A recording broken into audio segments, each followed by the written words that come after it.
talk to me about Uncle Robin. Uncle Robin. Actually, he was hanging out very much with Mike and Joey a lot, and I didn't, at a certain point I didn't see him, and then he didn't even go to school. He basically they had trouble keeping him in a school. He was the bad boy of the family. He'd cut school, and he'd get expelled and stuff like that. And they tried him at a place called École Classique. Oh, I think I've heard of that. Yeah, and he basically, bombed out of it. It was at Trinity College in Texas. I think it's in San Antonio, I think.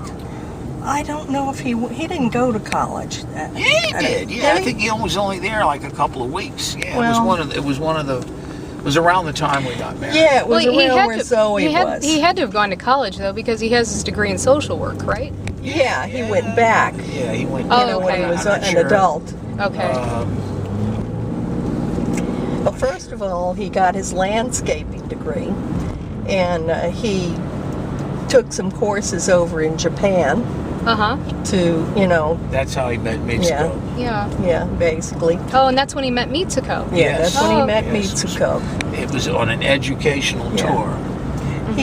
She taught him a few things. He was a hippie, or he and Zoe were hippies. Yeah, Zoe used to wear an Indian type outfit with a headband and feathers and a buckskin coat with fringe. And I probably inherited a little bit of that because I've been called a hippie lately, just recently, in fact. But it was kind of funny because Zoe is, she's not a hippie. Let's just put it that way. Well, she tried it. A lot of people did it back then, and she basically. Talk to me about Zoe as a child. Zoe, I didn't spend much time with Gail.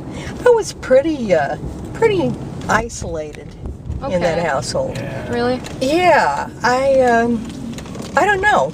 It seemed like I didn't like to be around it.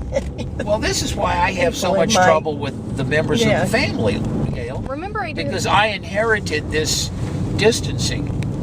You see, they just assumed I was another version of Leslie when we got married. You think I'm making this up, but I'm not. Okay, well, let's go on to somebody else then. Okay. What about Carlton? Carlton. He's more interesting. I like him. He's very smart, and he was kind of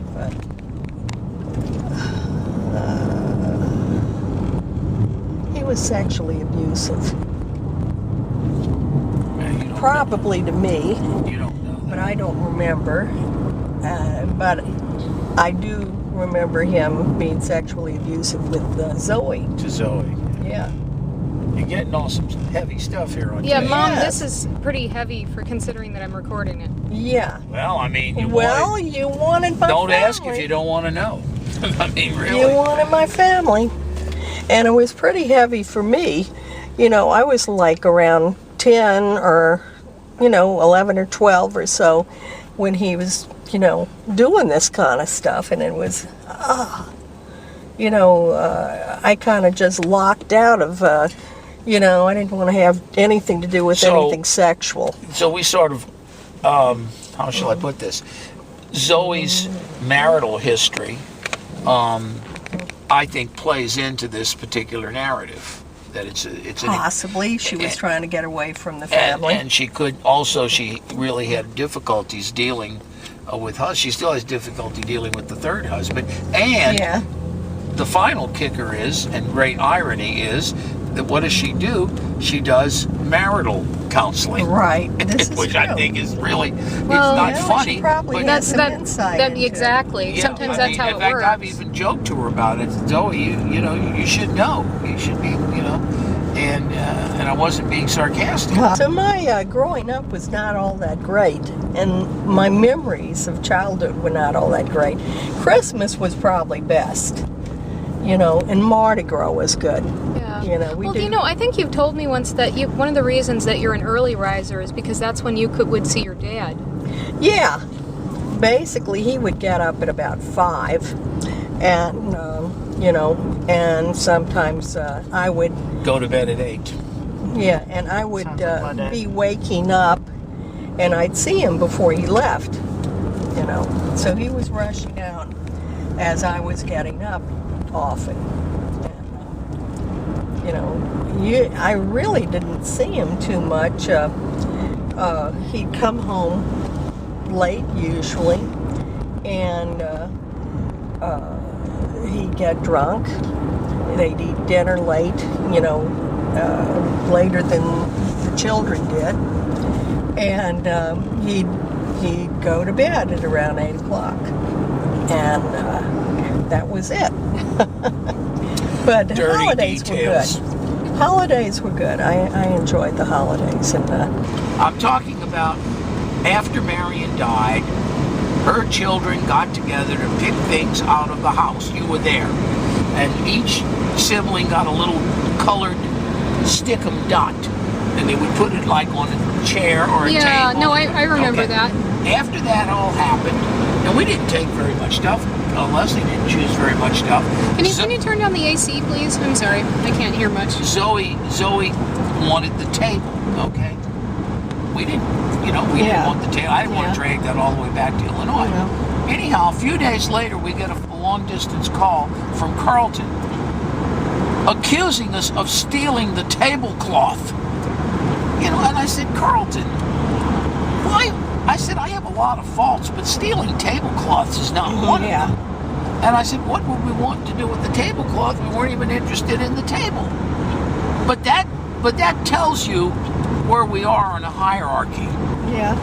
You know, with Well, why would he think that you were stealing something? because he's Carlton, and because it's their way of keeping Leslie at a distance and keeping me at a distance. And Zoe participated in this particular little thing. She called also me is. and wanted to talk to me Yeah. in person, and I said, no way. Zoe was also part of this. Now, isn't that piece of shit? Huh? Mm-hmm. These people, you know, Zoe and her husband probably make $200,000 a year. I'm sure Anil makes at least that much, But and probably Zoe Robin did. too. And yeah, When she found the tablecloth, she called me back and apologized. but she should have apologized. Yeah. Goddamn crap. I mean, I don't. Nobody else treats me like this. This is my supposed family. This is why when you first started courting them, when you came down here, I told you, I said, Gail, you're going to get hurt. I know these people. Well, I hope that hasn't been true yet. I mean, I think part of what's going on is that there was They some. tried on a couple of occasions, Gail. I think they realized you weren't going to put up with their shit. I think there were some dynamics that were put in place for whatever reason when you all were children. I'm talking mostly to you, Mom. I didn't know about it. And they have stuck, and it's nobody's fault. That only goes so far, Gail. At a certain point, it's like with racism. You can say, "Oh, that's the way I was raised. I don't really hate niggers," But at a certain point, you hate niggers, and that's what's going on here. I mean, you can. They haven't lived together as children for 50 some odd years, Gail. I mean, how long does it take to wash this toxic stuff out of your bloodstream? I don't know. I don't know. I mean, it sounds like there was some pretty intense stuff that happened when you all were children. And I got it. I got it from her parents too. And I was wondering, why are they giving me all this shit all the time? And John was always teasing me about whatever car I had. I had a little sports car, brand new MG convertible, and which John would always call the Bug, and it wasn't a BVW or anything. No. He'd call it. He'd come in and he'd say, "Marion, you got a fly swatter? There's a bug out in the driveway, a big bug." Dan, he spent a lot of his time when he was at home drunk. Yeah, I mean, this is when he was coming home from work. This is what you get when you get alcohol. Well, I know, and we've talked about People this. mixed together. Their brains were probably pickled, and I know that. It's 2:23 here, And I know I sound passionate about this, Gail, because it pissed me off, because it meant that if they felt this way about me, they always also felt that way about Leslie, even more so, and they weren't making any effort to, deal with me and his remediation of the problem. I mean, I've had it out with Marion several times where I'd tell her point blank, this is what's going on, it's ugly, it's wrong, and she'd always say, oh, our family just doesn't know how to express their feelings, their tender feelings. And I said, there are no tender feelings to express. You notice Leslie's making herb sounds because she's lying. Now, you probably think I'm really coming down hard and hammering them, and they all do have some good points, I'll admit that, but wow, it's certainly, now here I will say the Cajun influence comes in. It's certainly not like any family I was raised with. Okay? Even my cousins who haven't seen me in 50, 60 years treat me nicer, have called me more often, send me birthday cards and Christmas cards since I got in touch with them. Okay? We send, every year since we are married, we send Christmas cards to everybody on Leslie's side of the family. There ain't nobody left on mine, but, there was, every now and then, somebody got a card, I'm not expecting it's going to happen very often, but, we haven't gotten any for several years. Occasionally Zoe will say something, oh yeah, I got a Christmas card from you.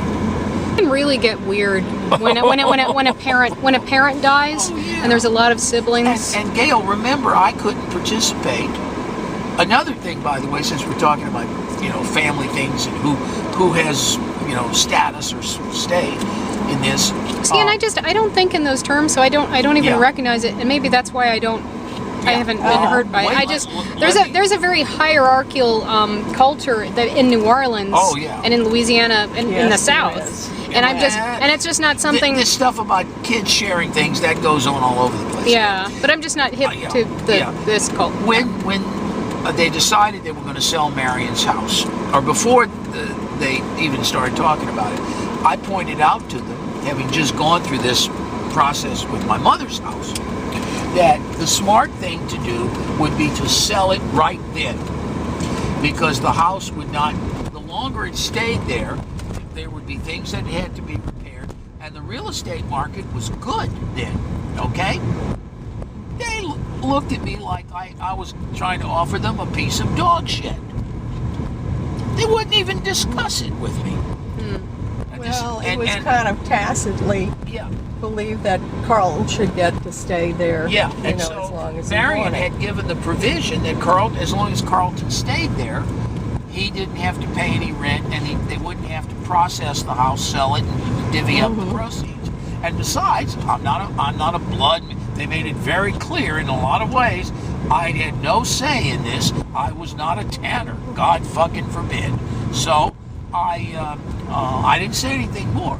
Well, Carlton stayed in the house, let it go to rack and ruin. By the time the house came up on the market, it had lost about half of its value. Half? Yeah. When you saw it, the swimming pool was full of crap and a turtle was living in it. That ought to tell you a lot. Well, yeah, it looked like a swamp. Yeah, that just didn't happen. It was like accident. the water was black. Yeah. I did put the shock, that chemical in there to try to, and I actually got it looking by the end. It was clear, but yeah. Well, that's not the point, Gail. The point is that this was accumulated wealth. Oh, you turn here, by the way. I know, for the whole family. And because Robin and Carlton are both so stupid when it comes to basic business, even though they would try to make you think that they know all about, economy and economics and so forth, they don't know jack crap.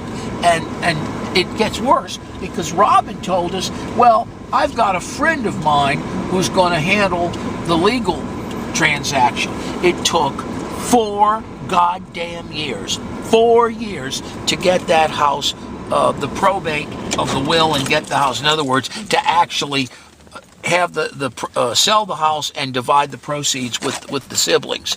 That should have taken about 6 months tops. Yeah. Let me finish. One more time, Dan. one final comment. last time I saw Robin, I happened to bring this up because it's always bothered me. I said, Robin, why did it take so dang long? Because every time I'd ask Carlton about it, he would say, oh, well, you know, these are Robin's friends that are doing this. Turned out Robin didn't even know these people. He just picked them out of a phone book. I love that story. Tells you everything you need to know. I don't know. Do you think they would have listened to you, Mom, if you had called them? Are you kidding? Probably not. Honey, I'm going to sit out here and wait for you. Okay. This is a story about Robin and a check, okay? And it goes back to about January of this year, 2015. It has to do with the fact that somewhere along the line, and this is very strange, Robin discovers an annuity, basically an investment account in that Marion had started, either came to maturity or Robin was contacted why he was contacted and not Leslie, I don't know. Leslie never gets contacted, anything having to do with money. Anyhow, which in itself is strange, but anyhow, we'll let that pass. But Robin calls us, and apparently he had this money. The amount was it was around $50,000. A fair piece of change. I think it's up ahead. Yeah. Anyhow, Robin calls us and says, well, you know, I'm going to send Leslie a check. She's entitled to a fourth of that. Even though it was on my name, it's really for all four of the siblings. And I said, well, I think I talked to him. I said, oh, well, that's nice. I'm glad you're doing that. Blah, blah, blah. I don't see it, Barnes and Noble. No, it's up ahead, yeah, Dad. I think it's up ahead. Yeah. Anyhow, so nothing happens. And then Zoe calls us and tells us that, asked us if we got the check. Or I think she asked us if the address. So Zoe's involved in this narrative too. So a few days later, the check arrives. And it's not made out to Leslie Guillory. Yes. Yeah. It's made out to Leslie Tanner. Okay. Now, can you still cash it like that? That's Not the really. He sent us a check, but he didn't send us a check. He knew darn well I had to get a copy of my birth certificate. We had to find a copy. It took us 3 days to find Leslie's no, it wasn't just your birth certificate. It was our certificate of marriage. Certificate. So we took it to Regions Bank, and even though we have a lot of accounts and have had a lot of accounts with that bank, we have some CDs and things like that, and I have a checking account. Your mom has a checking account, so you know they got tons of information on us. It's not like we just walked in the bank. They wouldn't cash it. And I know... Well, they did when we got the originally they would not cash it. So I called, or Zoe called back, or I called Zoe, and I said, you know, Zoe, I said, what really ticks me off about this is that it's a form of marginalization. I said, what Robin's doing is saying that even though she has been my wife for some 45 years, he's not acknowledging that. She's still just his little sister and a Tanner, not a Guillory. Yeah, and it's their lack of acknowledging that I have a life of my own. And Zoe says, oh no, he just made a mistake. And I said, Zoe, that's possible. But even if it was just a mistake, it's a telling mistake, and you as a psychologist should recognize that, and as a woman, you should recognize that this is a form of marginalizing. And she shut up at that point, because she knew I was right. Yeah. And so anyhow, a couple of days later, meanwhile, we're fighting with the bank. It takes us 3 days, Gail, 3 solid days to get this untangled. All because of Robin. And then he calls, and I knew exactly what he was doing. He was going to do his stupid role. Oh, I didn't know what I was doing. Yeah, this is horseshit. Yeah, can you understand now, Gail, why there are layers of these things, not just one or two. And a lot of it goes back to my mom. And these stretch over time, Gail. They're not just like last week or so forth. They go, and they keep coming into the present. And they're serious stuff. I mean, this was a big chunk of money. it all was your mother's money. I mean, I didn't take the money; it was for her. But it really pisses me off to see that, you know, and you know, your ex Carl believed that Robin was stealing money from us. That there was more money involved with the sale of the house and all that we didn't know about. We never got an accounting statement about that yet. We were just told this is. Mom, have you ever asked them? Maybe you should ask just for. It's water under the bridge, Gail. Really. And I mean, I'm not griping about it because I was pleased that we got anything at all. Just shut down. My battery's down. That's okay.